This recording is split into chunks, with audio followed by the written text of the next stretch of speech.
The words left my mouth before I could stop them. I want a divorce. Damien did not move.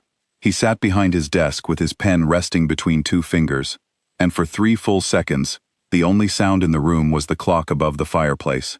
Then, he set the pen down, slow and careful, like a man putting away a weapon he did not want to use yet. "No," he said. I almost laughed. Almost. 3 years of marriage had taught me many things about Damien Cross, but never once had I heard him say no to me. He gave me everything I asked for. A house with 12 rooms I never used. A car I never drove alone. Jewelry that sat in boxes because there was nowhere safe enough to wear it. Everything except the truth, and now, apparently, except my freedom. "I did not come here to negotiate," I told him. "I came to inform you." He rose from his chair. He was not a large man in the way people imagine when they hear the word boss.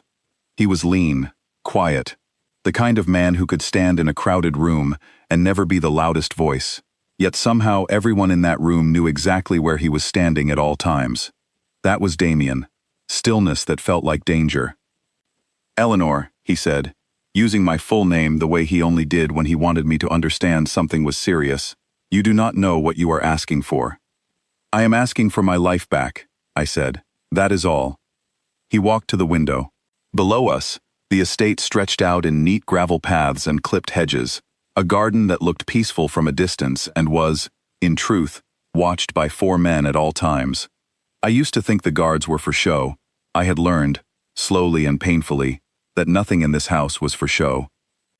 "Give me the papers," he said without turning around. "I will sign them tomorrow."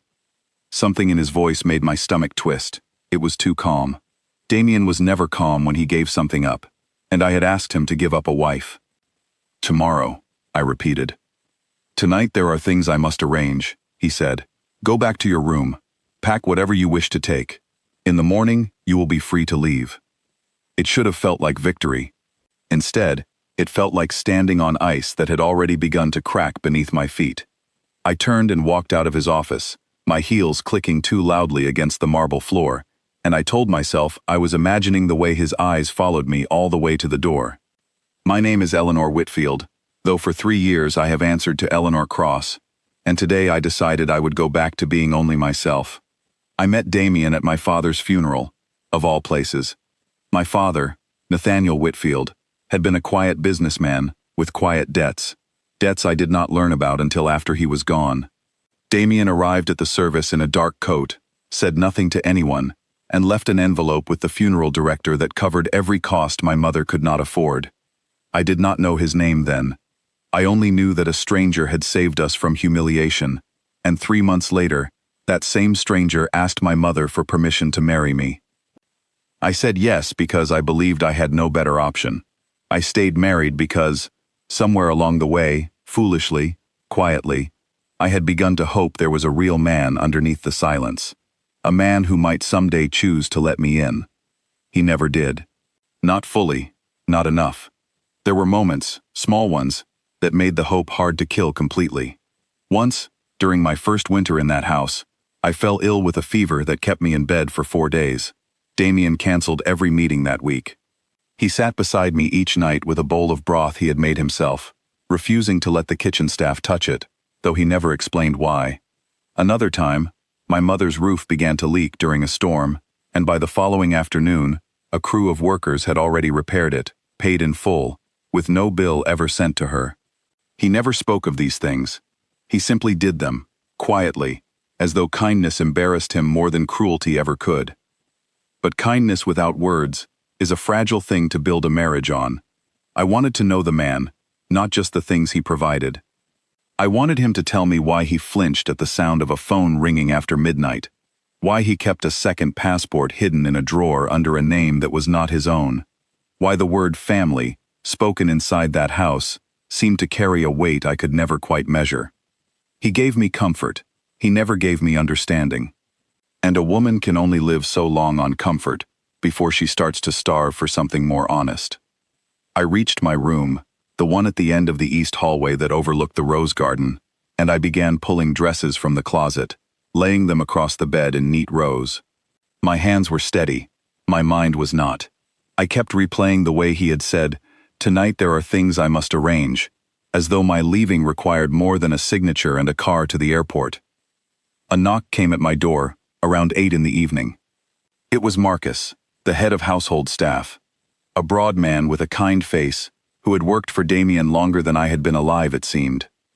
"Mrs. Cross," he said, and I did not correct him, though I usually did. "Mr. Cross asks that you join him for dinner." "I am not hungry," I told him. "He asks all the same," Marcus said, and something in his eyes, a flicker of worry he tried to hide, made me set down the dress in my hands and follow him downstairs. The dining room was lit with candles, which struck me as strange, almost cruel, on the night I had asked to end our marriage. Damien sat at the head of the long table, a single plate set beside his own instead of across the vast distance we usually kept between us during meals. He gestured for me to sit close to him, and out of curiosity more than obedience, I did. "You are quiet," he observed as the first course was served. "What is there to say?" I asked. "You agreed to sign the papers. I am leaving.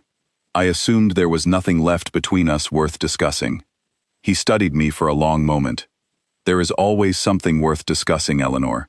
You simply never ask the right questions." "I have asked you 100 questions over 3 years," I said, my voice sharper than I intended, "about your business, about the men who come to the house at midnight and leave before dawn, about why the phone in your study has 3 different numbers and none of them are listed anywhere. You never once gave me an honest answer." "Because honest answers would have put you in danger," he said simply, as though that explained everything, as though that was supposed to comfort me, instead of confirming every fear I had carried since the day I married him. "And now," I said, "what danger am I in now, on the night I finally decide to leave?" He did not answer right away. He picked up his wine glass, turned it slowly in his fingers, and set it down again without drinking. "Finish your dinner," he said instead. "We will speak after." I should have pressed him.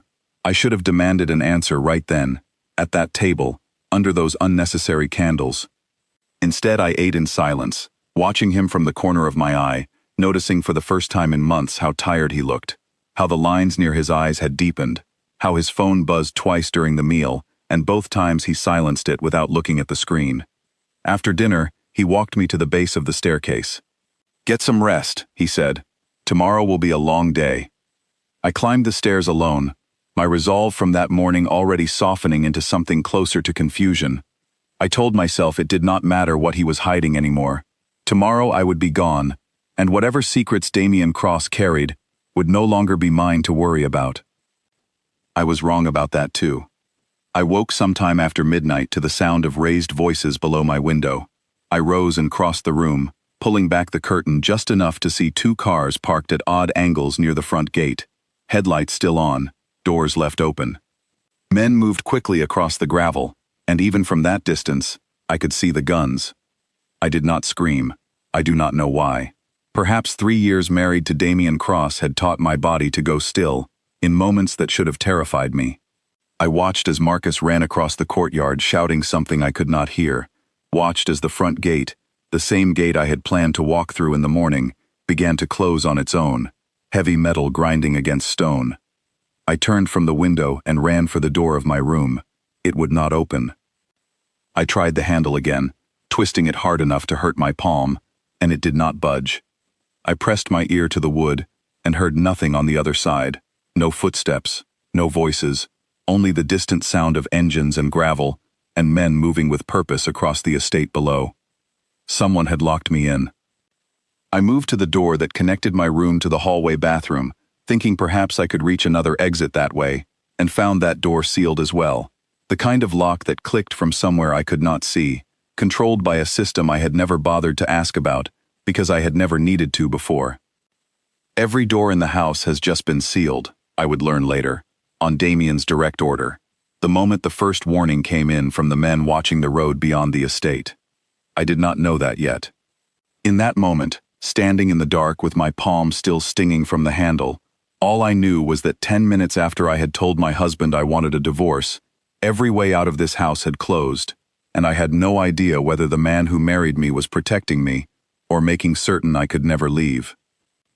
I pressed my forehead against the cool wood of the door and listened to my own heartbeat, fast and uneven, and somewhere beneath the fear, a smaller, quieter thought began to form. Whatever secret Damien Cross had been keeping from me, I was no longer on the outside of it. Tonight, I was locked inside of it, whether I wanted to be or not. I slid down against the door and sat on the floor of my own room, listening to the muffled shouting that drifted up from the courtyard, unable to tell friend from stranger, in the darkness beyond my window. My phone sat useless on the nightstand, no signal, no bars, as though even the air around this house had been sealed along with its doors. I thought of the divorce papers I had planned to sign in the morning, still sitting untouched on Damien's desk, and wondered if I would live long enough to ever hold a pen to them. Somewhere below, a car engine roared to life and then fell silent, cut short in a way that did not sound like it had simply been switched off. I closed my eyes and waited, my back against the locked door, for morning to come, or for someone to come first. The lock on my door clicked open sometime after 2 in the morning, and I was on my feet before I even understood I had moved. The hallway outside was dim, only a single lamp burning at the far end, and Damien stood there in a shirt, with the sleeves pushed up, a small cut above his eyebrow that had not been there at dinner. "Are you hurt?" he asked, before I could say a single word to him. "I am fine," I said. "What is happening, Damien? Why was I locked in my own room?" "Come with me," he said instead of answering, and something in his tone told me this was not the moment to argue. I followed him down the hallway, past closed doors that I now understood had all been sealed the same way mine had, past 2 guards I did not recognize standing at the top of the stairs with weapons I tried not to look at too closely. He led me to his study, the one room in the house I had rarely been allowed to enter without invitation. Tonight the door stood open. Inside, 3 men I had never seen before were speaking quietly near the window, and they fell silent the moment I walked in. "Give us the room," Damien said, and they left without a word, closing the door behind them. I stood in the center of his study, arms crossed, waiting.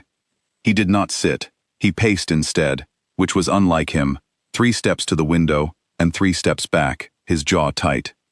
"Tell me the truth," I said, "all of it. You owe me that much, especially tonight." He stopped pacing and looked at me, and for the first time since I had known him, I saw something in his face I had never seen before. Not anger, not the cold control he wore like armor in every other room of this house. Fear. "There is a man named Victor Marchetti," he said. "His family and mine have been rivals for longer than either of us have been alive. My father and his father fought over territory neither of them truly needed. And when both of them died, the fight became mine to finish or mine to end. I did not move. I did not breathe. For the last 2 years, Damien continued, I have been trying to end it, quietly, without more bloodshed than has already been spilled. Victor does not want peace. He wants what is left of my father's name, and he has been waiting for a weakness he can use against me. And tonight, I said slowly, understanding beginning to form like ice across still water, tonight he found one. Word reached him this evening, Damien said, that you requested a divorce. In our world, Eleanor, a wife who leaves is read as a sign of a man who has lost control of his own house. Victor has been waiting 2 years for exactly this kind of sign. I felt the floor tilt beneath me, though I had not moved an inch. You are telling me, I said, that my request for a divorce started this. That men are outside this house right now because of something I said in your office this morning. No, he said firmly, crossing the room to stand in front of me. Victor has wanted this for 2 years. He would have found another excuse eventually. You simply gave him one that arrived sooner than I expected. This is not your fault. It was never going to be your fault. It did not feel that way. It felt like every word I had said in his office that morning had somehow reached across the city and pulled a trigger I could not see. Why did you lock me in? I asked. If you knew this was coming, why did you not simply tell me the truth instead of trapping me in my own room like a prisoner? Because there was no time, he said, his voice rising for the first time since I had known him. The moment the warning came in, I had less than 10 minutes before Victor's men reached the outer gate. Every second I spent explaining was a second I did not have to secure this house. I locked every door, because it was the fastest way to keep you safe. and I would make that same choice again, even knowing how much you would hate me for it. I wanted to be angry. Some part of me still was, but standing there, looking at the cut above his eyebrow, the tension in his shoulders that had not eased since I walked into the room, I could not hold on to the anger the way I wanted to. "What happens now?" I asked instead. "Now," he said, "we wait for the situation outside to be handled, and you stay where I can see you." A commotion rose in the hallway before I could respond. Footsteps moving fast, voices low and urgent. Marcus appeared in the study doorway, his usually calm face tight with something I had never seen on him before. "Sir," he said, "they breached the east gate." Damien moved instantly, crossing to a cabinet near his desk that I had always assumed held files or paperwork.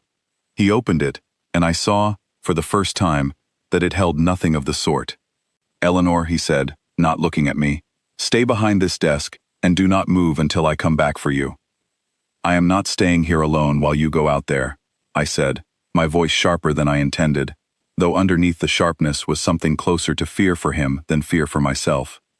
"You are staying here because if anything happens to you, none of the rest of this matters," he said, and then he was gone, the study door closing behind him, and I heard the lock click into place once more. I sat behind his desk exactly as he had told me, my hands pressed flat against my knees to stop them from shaking, listening to sounds I could not fully identify drifting in from somewhere beyond the walls, shouting, the heavy slam of something metal, a silence that stretched too long and then broke all at once. I do not know how long I sat there. Time moves strangely when you are waiting for news that might change everything.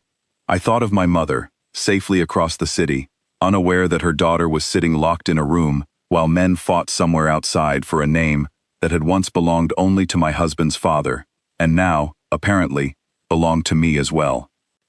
I thought of the divorce papers, still sitting on Damien's desk from earlier, now buried somewhere beneath the chaos of the last few hours. 12 hours ago, I had believed the hardest part of my night would be walking away from a marriage that had never given me what I needed.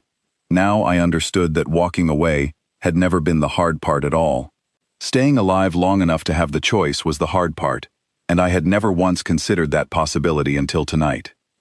The door finally opened again close to dawn, and Damien stepped through it, his shirt torn at the shoulder, a bruise forming along his jaw that had not been there before. I rose from behind the desk so fast the chair nearly toppled behind me. "You are hurt," I said, moving toward him without thinking. "It looks worse than it is," he said, though the way he favored his left side told me otherwise. "What happened?" I asked. "Is it over?" "For tonight," he said. "Victor's men reached the east gate, but did not make it past the second line of defense. We lost no one. He lost 2 men, and, I suspect, whatever patience he had left for waiting." "Meaning," I said.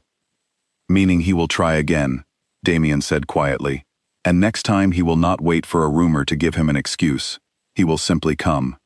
I sank into the chair behind me, my legs suddenly unwilling to hold my weight. "This is not the life I agreed to," I said, more to myself than to him.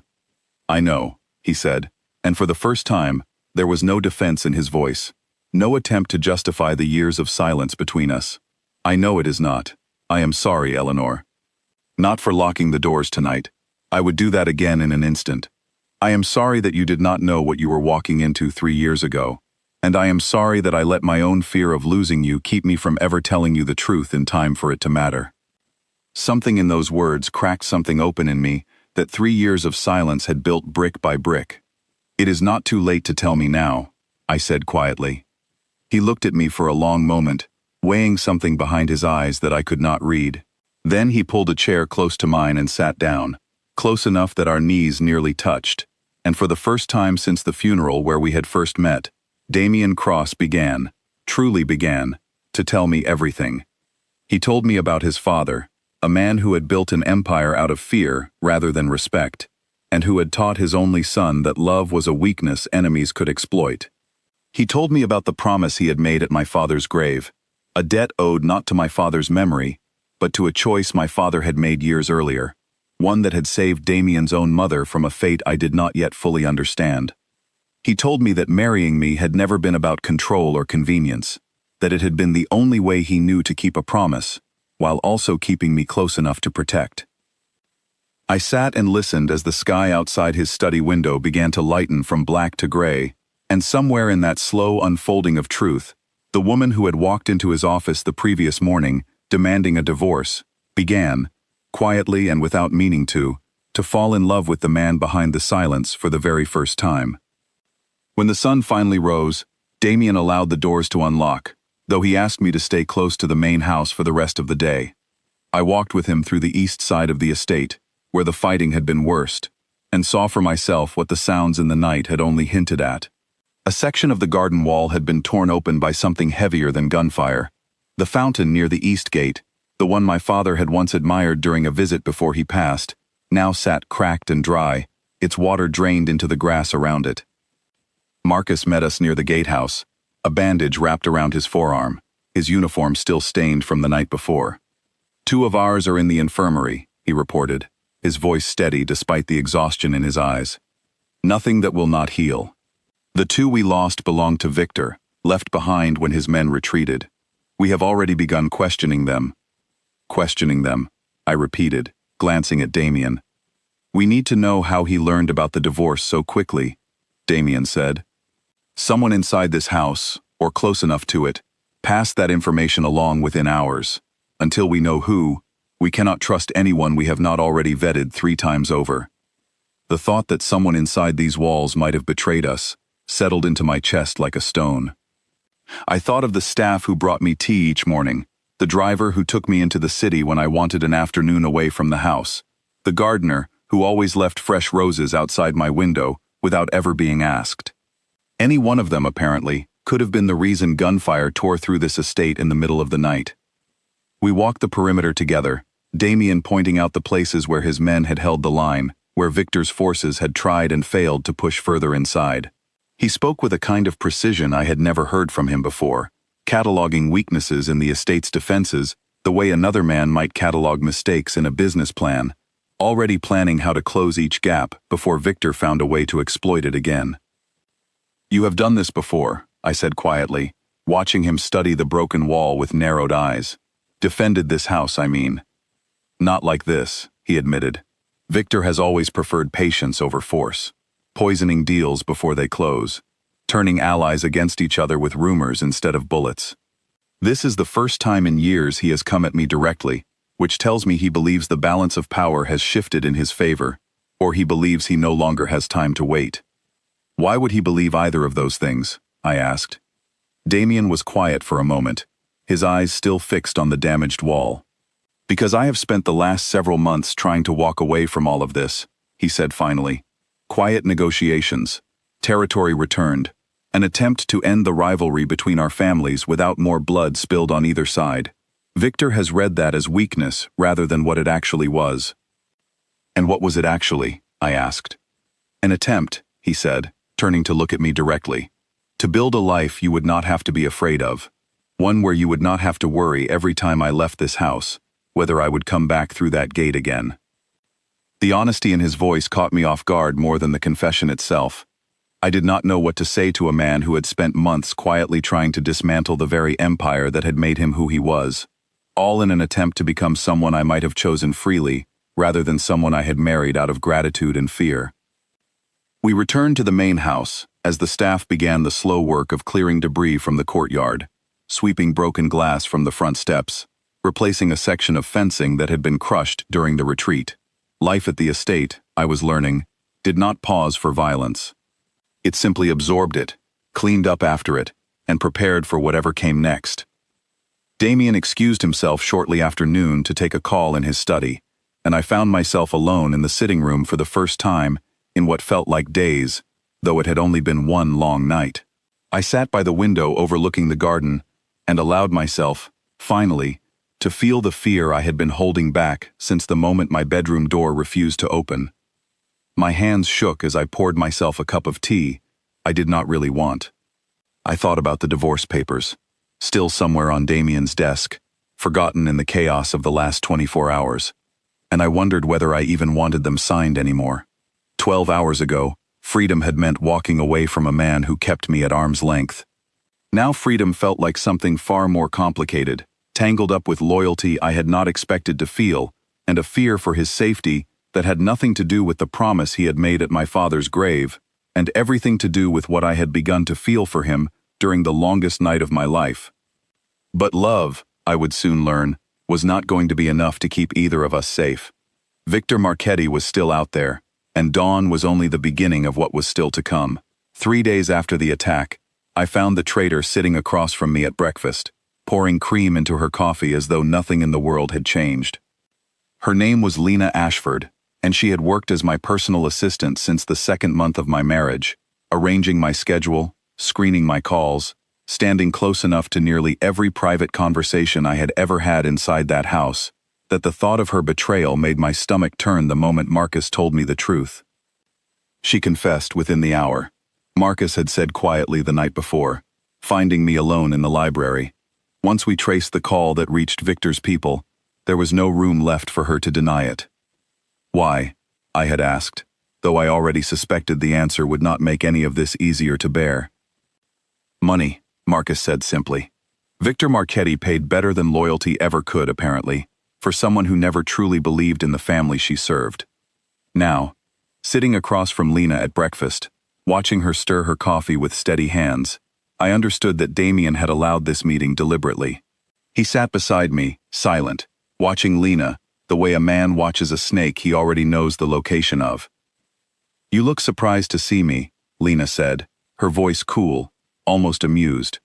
"Did you think Damien would simply lock me away somewhere and never let you ask your questions?" "I have questions," I admitted. "I want to know how long. I want to know what you told him. I want to know if any part of our friendship was ever real." Lena's expression flickered, just briefly, before the coolness returned. "It started real," she said. "Then Victor found me, 6 months into my employment here, and made an offer I could not refuse. After that, everything I told you, every kindness I showed you, existed to keep you comfortable enough that you would never suspect me."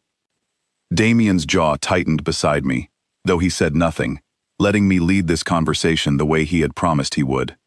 "What did you tell him about the divorce?" I asked. "About that morning, specifically." "Everything," Lena said without hesitation. "I heard you tell Damien you wanted out. I called Victor within the hour. He has been waiting 2 years for exactly that kind of opening, and I gave it to him gift-wrapped." The casual cruelty in her voice, the complete absence of guilt, made something cold settle into my chest. "You nearly got people killed," I said. "You nearly got Damien killed." "That was rather the point," Lena said, finally meeting my eyes directly. "Victor does not simply want territory back, Eleanor. He wants Damien gone entirely, and he was willing to pay very well for anyone inside these walls willing to help make that happen." Damien rose from the table then, his movements controlled in a way that told me the control was costing him something. "That will be all," he said to the 2 guards standing near the door, and they escorted Lena from the room. I never saw her again after that morning, though I would learn later that Damien had handled the matter in a way that ensured she would never work for anyone in his world again, and would never be in a position to sell another secret to Victor Marchetti, as long as she lived.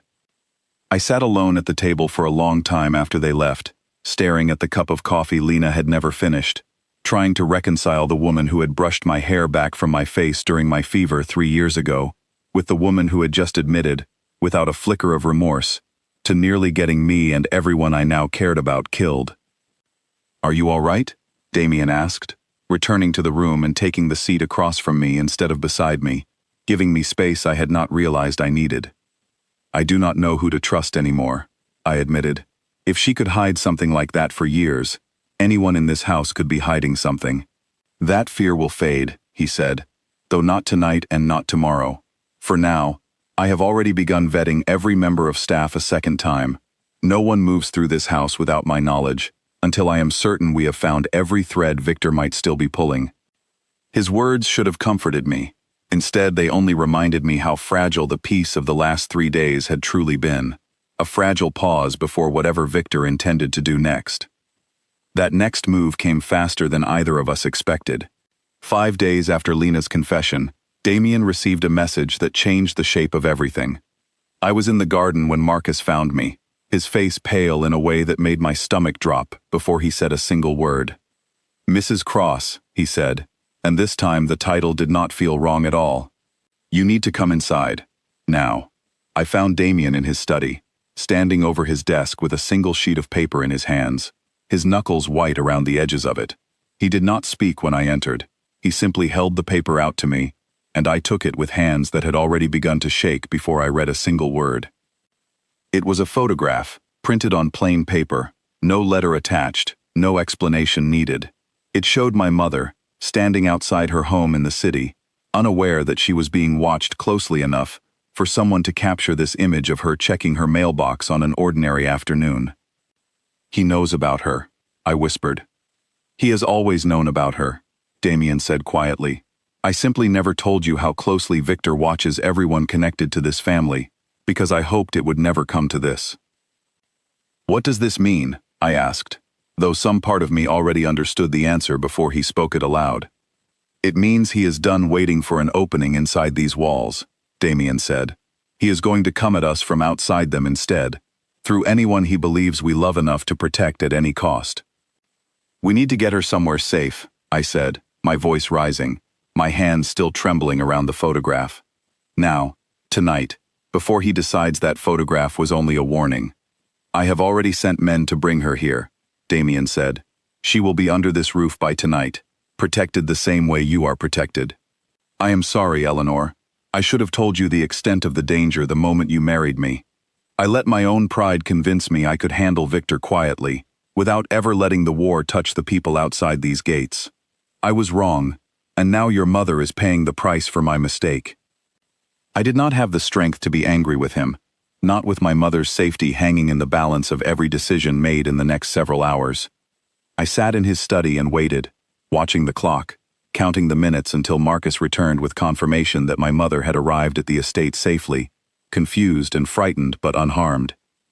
She arrived just before sunset, escorted by 4 of Damien's men, clutching a small bag she had packed in a hurry once they explained enough of the situation to convince her the danger was real.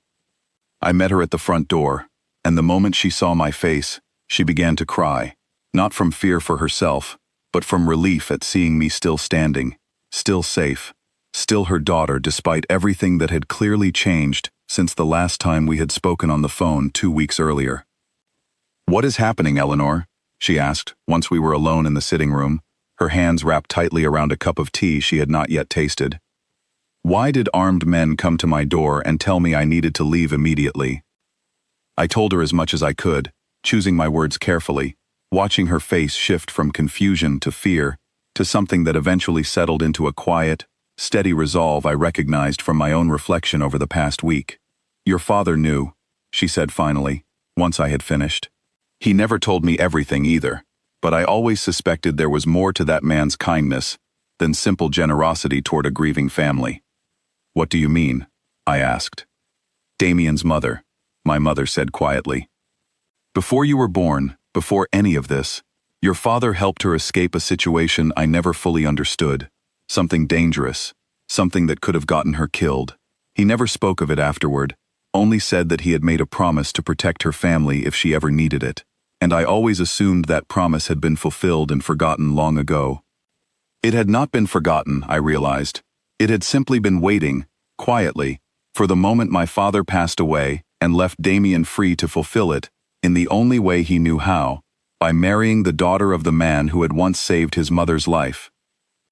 Damien joined us an hour later, and I watched him greet my mother with a gentleness I had rarely seen him show anyone outside our immediate household, kneeling slightly to meet her eyes, apologizing for the frightening manner of her arrival, promising her that she would remain safe under his protection for as long as necessary. "You look like your father when you say things like that," my mother told him, studying his face with an intensity that made him shift slightly under her gaze. He always spoke like a man who believed every promise he made was a debt he owed the universe itself, not just the person he made it to. That evening, once my mother had been settled into a guest room close to my own, Damien and I stood together in the hallway, both of us too exhausted and too wound tight with worry to sleep, despite the late hour. "Victor will not stop with a photograph," Damien said quietly, staring down the darkened hallway as though he could see the threat approaching from somewhere beyond it. He wanted us to know he could reach her. Next time, if we do not respond the way he expects, he may try to prove he was not simply making a point. Then we stop waiting for him to make the next move, I said, surprising myself with the steadiness in my own voice. You spent months trying to end this quietly, and it only made him believe you had grown weak. Maybe it is time he understood exactly how wrong he was about that. Damien turned to look at me, something shifting behind his eyes that I had never seen directed at me before. Not fear, not the careful distance he had kept between us for 3 years, but something closer to respect, and beneath that, something warmer still. You sound like a woman who no longer wants a divorce, he said quietly. I sound like a woman who finally understands what she would actually be walking away from, I said, and I am no longer certain that is a door I want to walk through anymore. The following morning, Damien called a meeting in his study, and for the first time since our marriage began, he asked me to sit in on it rather than sending me away behind a locked door. Marcus stood near the window. 2 other men I recognized from the night of the attack sat across from Damien's desk, a large map of the city spread out between them, marked with small red circles at locations I did not yet understand the significance of. These are Victor's known properties, Damien explained, noticing my confusion. Warehouses along the docks, a restaurant he uses as a meeting place, a private club 2 streets from the harbor where he conducts most of his real business. For years I have avoided touching any of them directly, hoping a quieter resolution might still be possible. And now? I asked. Now we make it clear that reaching my wife's mother was a mistake he will not be given the chance to repeat, Damien said, his voice carrying a weight I had not heard from him before. Not anger exactly, but a kind of resolve that had been building slowly since the photograph arrived. Marcus leaned over the map, tracing a line with one finger. If we move on the docks first, he said, we cut off 2 of his supply routes before he has time to reinforce them. It sends a message without forcing a direct confrontation he might not survive, which keeps the door open if he decides to negotiate afterward. Damien considered this for a long moment. I do not want more bodies than necessary, he said finally. I want Victor to understand that this war he started will cost him everything he has built, piece by piece, until he either walks away from it or loses it entirely. I do not need him dead. I need him finished. I listened to the plan take shape over the next hour, surprised by how much of it involved patience rather than force.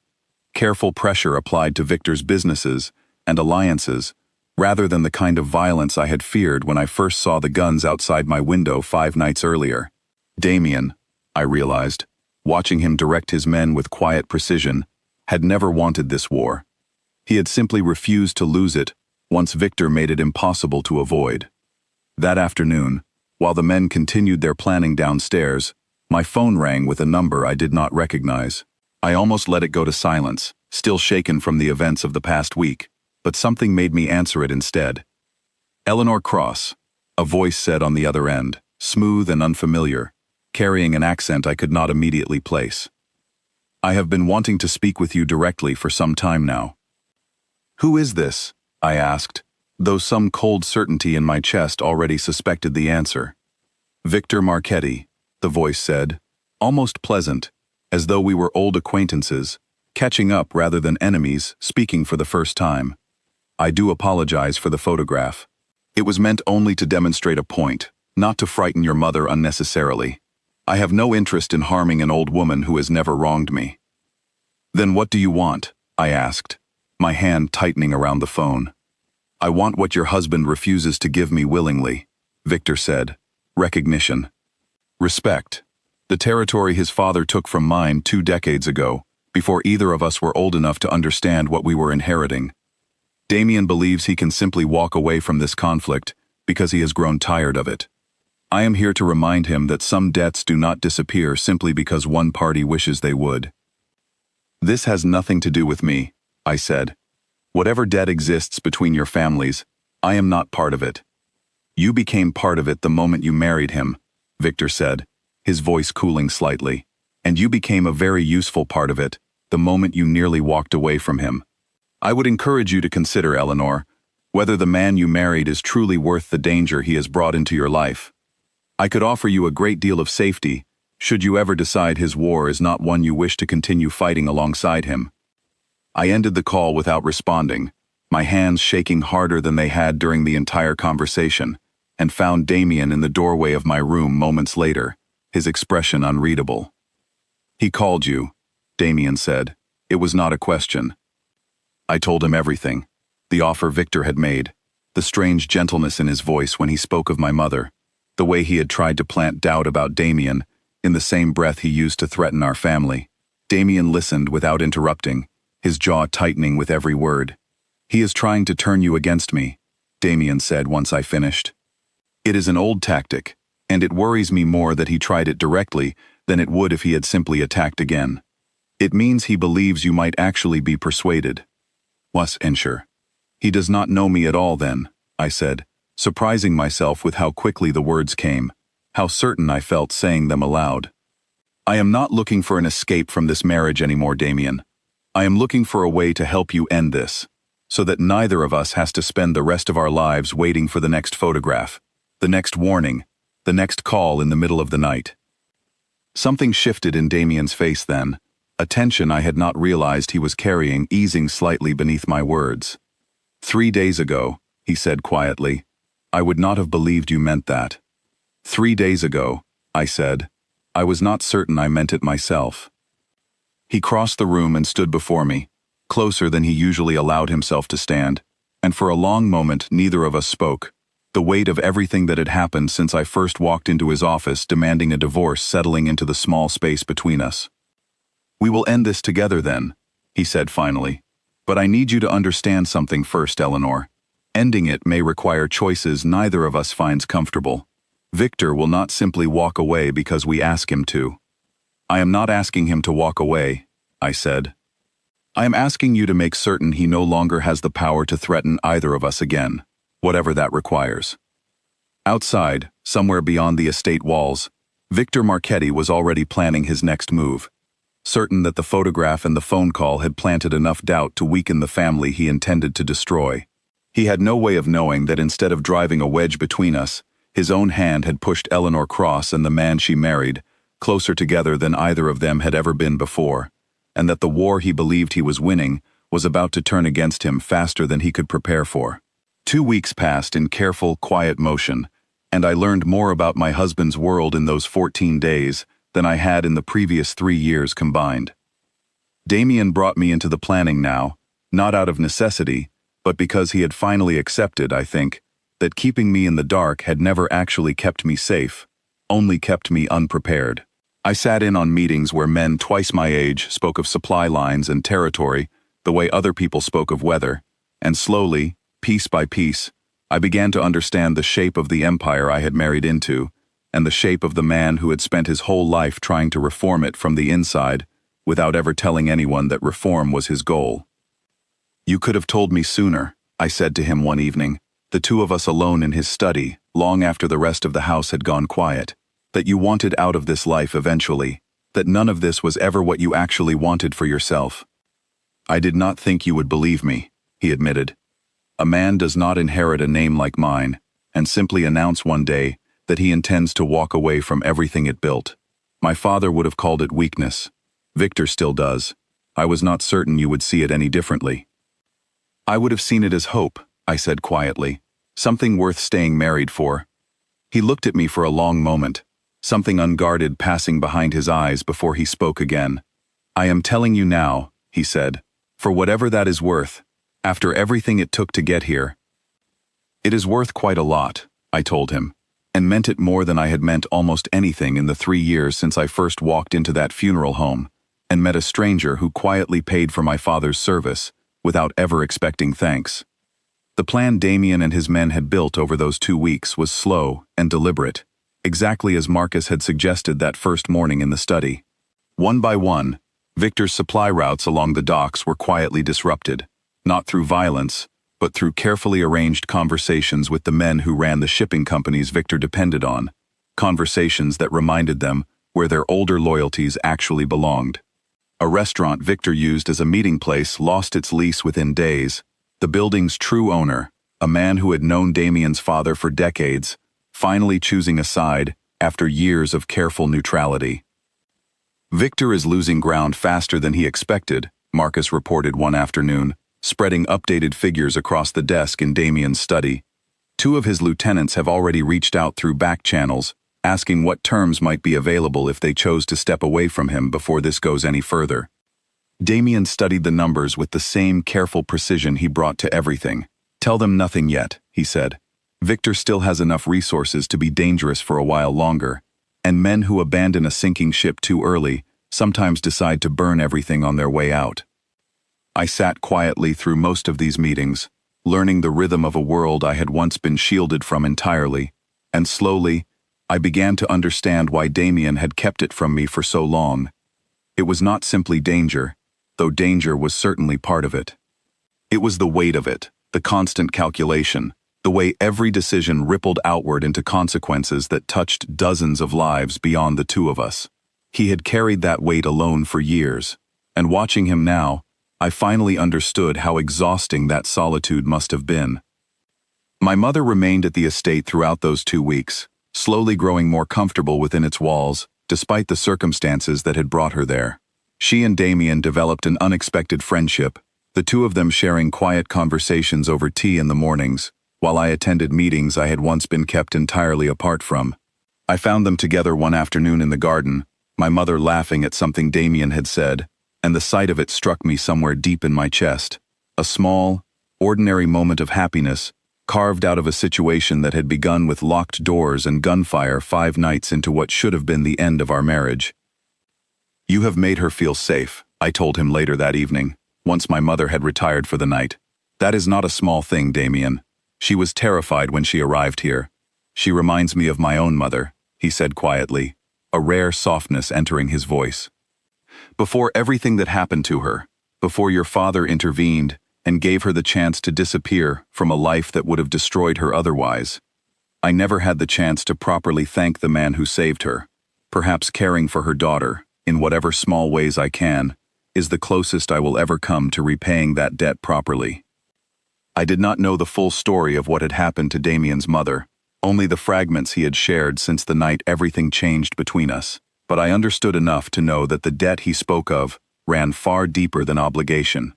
It ran into the very reason he had chosen to marry me in the first place, a choice that had begun as duty and had slowly, quietly, over 3 difficult years, become something neither of us had expected it to become. Near the end of the 2nd week, Damien received word that changed the careful rhythm of our planning entirely. Victor, it seemed, had grown desperate enough to abandon patience altogether. "He is moving up his timeline," Damien told me, his phone still in his hand, his expression grim in a way that made my stomach tighten immediately. "One of the lieutenants who reached out earlier just warned us that Victor intends to strike directly at the estate again, this time with everything he has left, before his remaining resources disappear entirely." "When?" I asked. "Within the next 2 days," Damien said. "He knows this may be his last real opportunity to reclaim any advantage. A man with nothing left to lose is far more dangerous than a man still calculating his odds carefully." Fear moved through me, sharp and immediate, but beneath it, something steadier had taken root over the past 2 weeks, something that had not existed in me the night the doors first locked around me. I was no longer a woman waiting helplessly behind a desk for news of what was happening beyond a closed door. "Then we prepare for it properly this time," I said. "Not just the estate. Everyone who depends on us. My mother needs somewhere even safer than this, if he intends to come with everything he has left." Damien nodded, already reaching for his phone again. "I will arrange a secure location for her immediately," he said. "And Eleanor, I need to ask something of you that I would not have asked 2 weeks ago." "What?" I said. "I need you to stay close during this," he said. "Not locked away, not hidden behind a desk while everything happens beyond a door you cannot see through. If Victor is coming with everything he has, I would rather have you where I can see you than trust a locked door to keep you safe a second time." The request surprised me, coming from a man who had spent 3 years keeping me at arm's length from every danger his world contained, but I understood, watching his face, that it came from the same place his honesty had come from that first long night after the initial attack. He was no longer trying to protect me by keeping me in the dark. He was trying to protect me by finally, fully, letting me stand beside him instead. "I will stay close," I promised him. On the first of those 2 days, Damien asked Marcus to teach me something he had never once suggested in 3 years of marriage: how to defend myself if the moment ever demanded it. We stood together in a private room at the back of the estate that I had never known existed, its walls lined with equipment I had no names for, and Marcus, patient despite the urgency pressing on all of us, walked me through the basics with careful, deliberate instruction. "You will likely never need this," he told me, adjusting my stance with a gentle hand on my shoulder. "But Mr. Cross would rather you know how to protect yourself, and never use it, than need it once and not know where to begin." I practiced for hours that first afternoon, my arms aching by evening, my confidence growing slowly alongside the soreness. Damien watched part of the session from the doorway, arms crossed, saying nothing, though I caught the flicker of something proud and something afraid crossing his face in equal measure each time I managed to execute a movement correctly. "You did not have to watch," I told him afterward, finding him still in the doorway once Marcus had excused himself to check on the perimeter defenses. "I could not make myself look away," he admitted. 3 years, I spent trying to keep you separate from this part of my life, and now I am standing here proud of how quickly you are learning to survive it. I am not certain what that says about the choices I made." "It says you finally trusted me enough to let me choose for myself," I said. "That is not a small thing, Damien, even if it took an attack on this house and a photograph of my mother to get us here." That evening, Marcus returned with news that added a new layer of urgency to everything already unfolding around us. One of Victor's remaining lieutenants, a quiet man named Julian Hartwell who had reached out through back channels weeks earlier, requested a private meeting, claiming he had information that could change the outcome of whatever Victor intended to attempt. "He could be walking into a trap of his own making," Damien said carefully, weighing the offer against everything Victor had already shown himself capable of. "Or he could be exactly what he claims to be, a man who has finally decided loyalty to a losing cause is not worth what remains of his own life." Damien agreed to the meeting, though he insisted on choosing the location himself, a small cafe near the harbor, with only one entrance and exit, easily watched from every angle by men he trusted completely. I was not permitted to attend, though I waited in the car outside with 2 guards while Damien and Marcus went inside, my nerves stretched tight with every minute that passed without word. He came out nearly an hour later, his expression unreadable in the dim evening light. Julian confirmed the timeline. He told me once we were moving again, the city lights blurring past the car window. Victor intends to strike the estate directly, using nearly everything he has left, tomorrow night, rather than the following day, as we had previously believed. Julian also gave us something more valuable than the timeline itself, the exact route Victor's forces intend to use to approach the estate, along with the location of a secondary group he plans to hold in reserve nearby. "Can we trust that information?" I asked. "We will act as though we can, while preparing for the possibility that we cannot," Damien said, a careful balance I was beginning to recognize as the foundation of nearly everything he did. Julian asked for very little in return, only safe passage away from this city once it is over. A man like that, asking for so little, is either entirely genuine or playing a much longer game than any of us can currently see. Over the following 2 days, the estate transformed around us, quiet preparations unfolding, with the same careful precision Damien brought to everything he did. My mother was moved to a secure location I was not given the exact address of, for her own safety as much as mine, accompanied by 2 of Damien's most trusted men. Additional security arrived at the estate itself, faces I did not recognize but trusted, because Damien trusted them, men who had served his father before him and had chosen, when the moment came, to stand with the son, rather than abandon the family entirely. The night before Victor's expected attack, Damien and I stood together on the balcony outside our bedroom, looking out over the darkened grounds below, the garden that had once seemed peaceful, now bristling with quiet, careful readiness beneath its surface. "Whatever happens tomorrow," Damien said quietly, "I need you to know that none of this was ever meant to become your burden to carry. If I could undo the choice that brought you into this world, without also undoing everything that came after, I think I would still choose to keep you far away from all of it." And I would still choose to stay, I told him, surprising myself again with how easily the words came now. 3 years and 1 impossible week after I had walked into his office demanding my freedom from exactly this kind of danger. I am not afraid of what tomorrow brings, Damien. I am only afraid of what we might lose before we finally get the chance to live the life you tried to build for us quietly, before Victor ever gave either of us a reason to fight for it out loud. He turned to face me fully then, the distance that had once defined every moment of our marriage finally, completely gone. Whatever happens tomorrow, he said, I want you to know that the divorce papers on my desk were never signed, and I no longer believe I will ever be able to bring myself to sign them, whatever choice you eventually make about the rest of your life. I do not want you to sign them, I said quietly. I want you to survive tomorrow. Everything else, we can decide together, after. Below us, somewhere beyond the estate's careful new defenses, Victor Marchetti was making his own final preparations, unaware that the woman he had once tried to turn against her husband had become, in the 2 weeks since his photograph first arrived, one of the very reasons Damien Cross now intended to end this war once and for all. The attack came just after midnight, exactly when Julian Hartwell had warned us it would.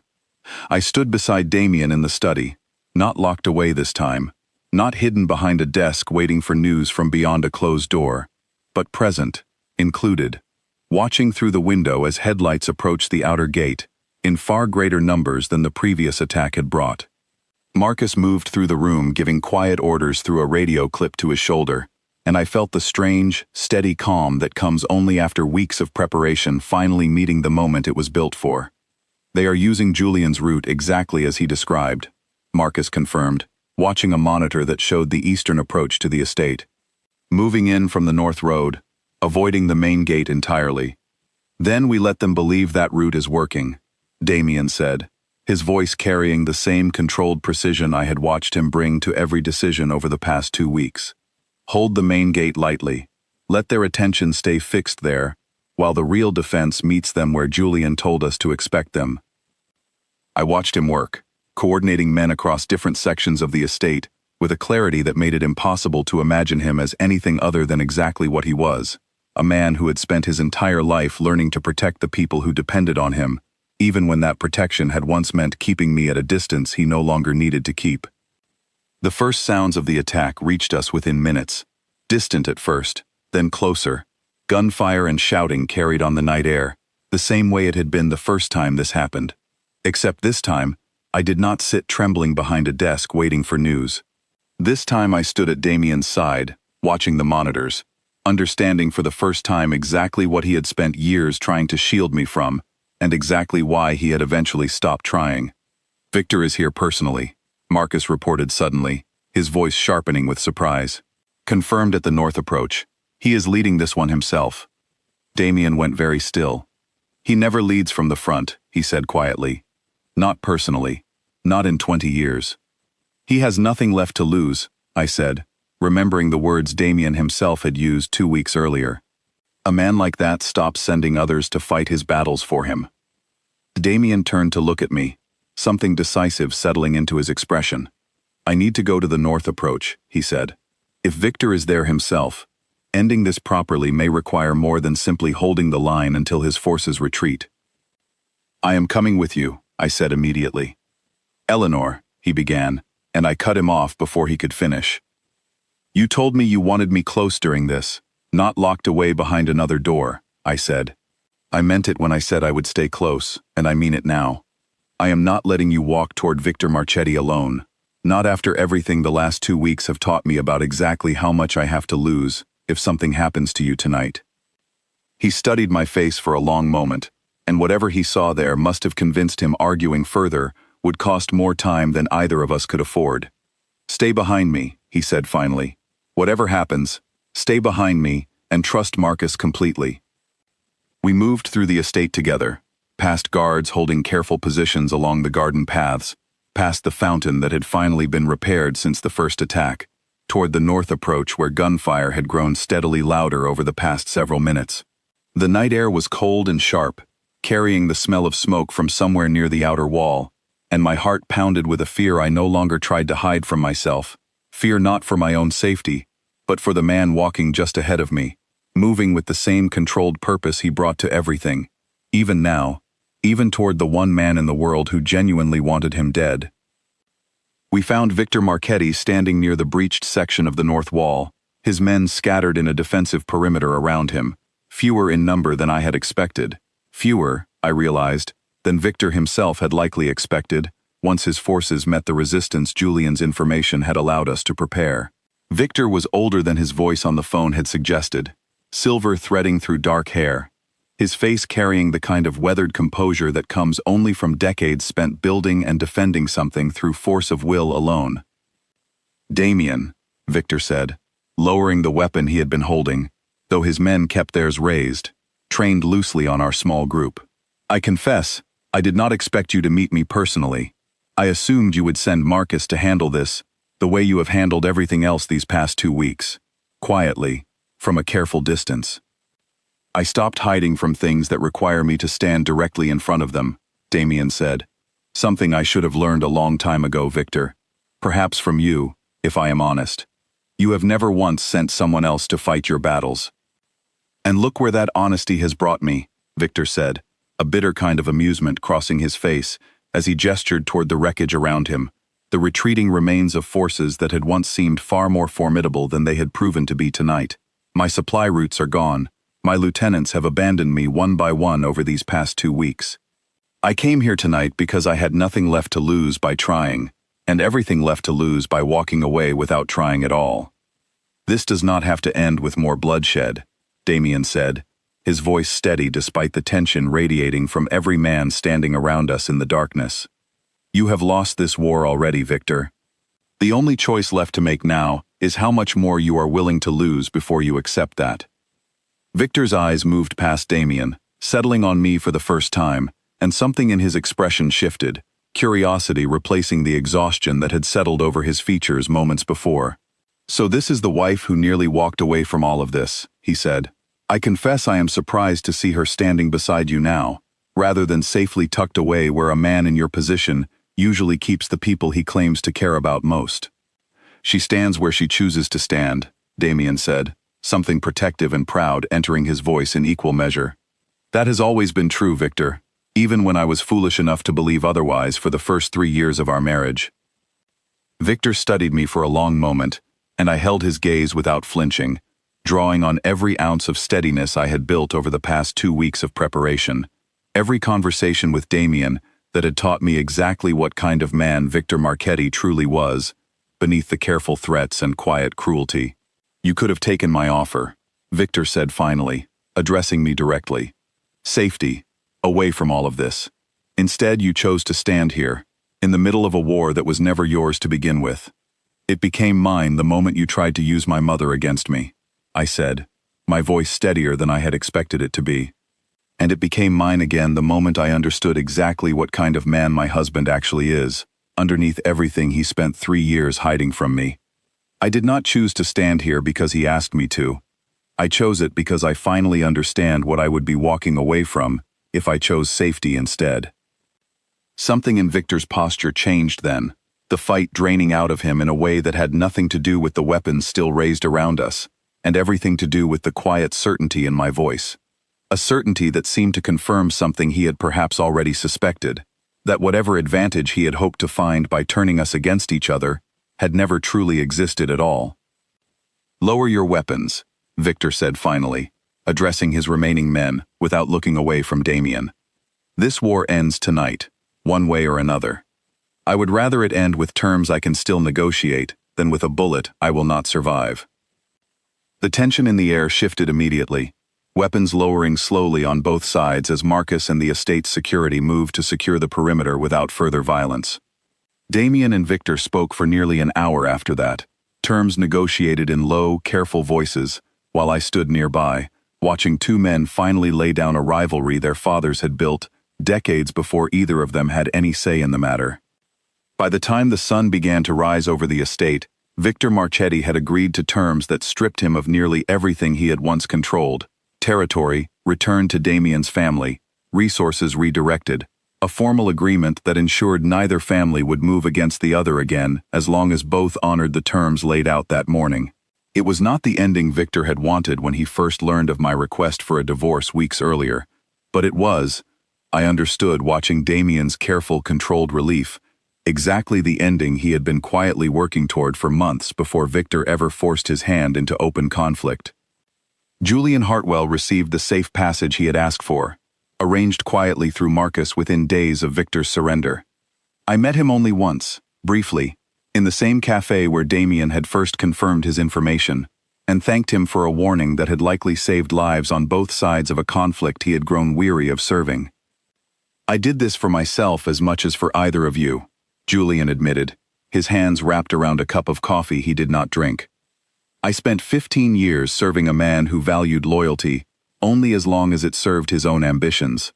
When Victor began speaking of striking directly at your family, rather than continuing the slow war he had waged for years, I understood I no longer wanted any part of what he had become.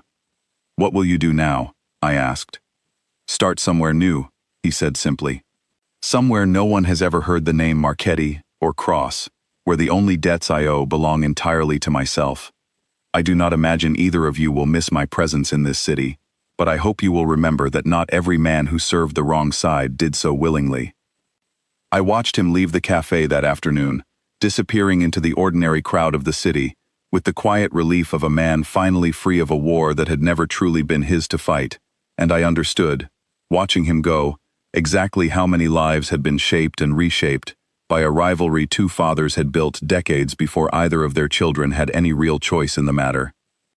The formal terms between Damien and Victor were finalized a week later, signed in a neutral location, arranged by lawyers from both sides, careful language ensuring that Victor's remaining businesses would operate under strict boundaries, unable to threaten Damien's territory again without violating an agreement that would end whatever remained of his influence entirely.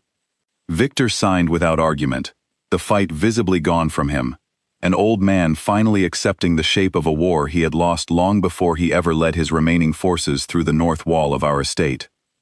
"I do not forgive you," Damien told him once the papers were signed, his voice carrying no cruelty, only a plain and final honesty. "But I no longer wish to spend the rest of my life fighting you either. Consider this the end of a debt neither of our fathers should have left for us to inherit in the first place." Victor said nothing in response, only nodded once, and walked away from the table without looking back, and I understood, watching him go, that Damien had won something far more valuable than territory that afternoon. He had ended a war that had shaped 3 generations of both families, and had done it in a way that finally allowed both of us to imagine a future that did not revolve around locked gates and careful vigilance against an enemy who might return at any moment. In the weeks that followed, the estate slowly returned to something resembling peace, though it was a different kind of peace than the one I had known during my first 3 years of marriage, one built on honesty rather than careful silence, on partnership rather than protection, offered from a careful distance. My mother returned from the secure location Damien had arranged for her, and the two of them continued the friendship that had grown unexpectedly out of crisis, sharing tea in the garden most mornings, while I finally began to understand what a real marriage, built on truth rather than duty, might actually feel like. Marcus organized a small gathering in the garden 2 weeks after the terms were finalized, insisting that the household staff and the men who had defended the estate deserved a proper evening of celebration after everything they had endured together. Lanterns were strung between the trees near the repaired fountain, and for the first time since I had married Damien, I watched him move through a crowd of his own people, not as a distant figurehead they feared to approach, but as a man genuinely grateful for every person who had stood beside him when it mattered most. My mother sat beside me for most of the evening, watching Damien with the same quiet approval she had shown since the night she first arrived at the estate, frightened and confused, unaware that within a month she would come to think of this place as somewhere close to a second home. "Your father would have liked him," she said at one point, watching Damien laugh at something Marcus had said, a rare, easy sound I had heard only a handful of times in 3 years of marriage. Not the man he was when you first married him, perhaps, but the man he has clearly become since. "I think he was always this man underneath everything," I said. "He simply needed a reason to let the rest of us see it." Damien found me later that evening, away from the lanterns and the quiet laughter, standing near the edge of the garden, where the night air was cooler and the stars stretched clearly overhead. He did not say anything at first, only took my hand and stood beside me, both of us looking out over an estate that had nearly been destroyed twice in the span of a single month, now filled with warm light and the sound of people who had chosen, again and again, to stand and defend it rather than walk away. "I keep thinking about that morning in my office," he said finally, "when you told me you wanted a divorce. I have never been more afraid in my life than I was in that moment, and I have survived a great many things a man should never have to survive." "More afraid than tonight?" I asked, "than facing Victor at the north wall?" "Far more afraid," he said. "Victor I understood. I knew exactly what he wanted, and exactly what it would take to stop him. You, standing in my office asking to leave, that fear had no clear answer. I did not know how to fight for something I had never learned how to properly ask for." "You never have to ask twice," I told him, resting my head against his shoulder as the sound of quiet celebration continued behind us. "I am not going anywhere, Damien. Not now, not after everything it took to finally understand exactly what I would be leaving behind." One evening, nearly a month after Victor's forces retreated for the final time, I found the divorce papers still sitting on Damien's desk, untouched since the night everything began. I picked them up, reading through the careful legal language that had once represented everything I believed I wanted, and found Damien watching me from the doorway, his expression unreadable. "I never signed them," he said quietly. "I told you I would not be able to, and I meant it, though I understand if you still want them signed now that everything is finally settled." "I do not want a divorce, Damien," I said, setting the papers down and crossing the room toward him. "I wanted honesty. I wanted a partner, rather than a stranger who happened to share my last name. I wanted to matter to you, as much as your father's promise once mattered, and somewhere along the way, through locked doors and gunfire, and a war neither of us chose, I found exactly that." He crossed the remaining distance between us, and for the first time since the morning, I had walked into his office, demanding an end to our marriage. He kissed me, not out of obligation or careful restraint, but with the full weight of everything we had survived together to finally arrive at this moment. I tore up the papers that evening, scattering them into the fireplace in his study, watching 3 years of careful distance burn away into something that finally felt like the beginning of a real marriage, rather than the quiet, dutiful ending of one. 10 minutes after I had asked for a divorce, every door in that house had locked around me. It had taken far longer than 10 minutes, weeks of danger and honesty, and slowly rebuilt trust, before I finally understood that the locked doors had never been the cage I once believed them to be. They had simply been the beginning of the only life I had ever truly wanted, waiting quietly on the other side of a truth Damien Cross had finally found the courage to share.